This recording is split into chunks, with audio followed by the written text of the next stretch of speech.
त्यो भरारी कान्छाले सुनाएको पसलवाला तर्काले सुनायो जे सुनायो तै सुन्नु हेर्दै म विचार गरेर दिएछ हेर्न एकदम आँखा हेर्न यसो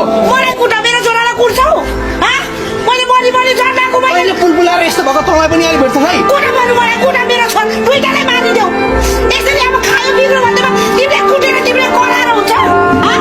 सम्झाउनु कि बुझाउनु कि छोरा नगर यत्रो उहिलेदेखि तिमीले तिम्रो छोरालाई हेर्दै आएको भए यसरी बिग्रिन्छ गाउँमा इज्जत के रहन्छ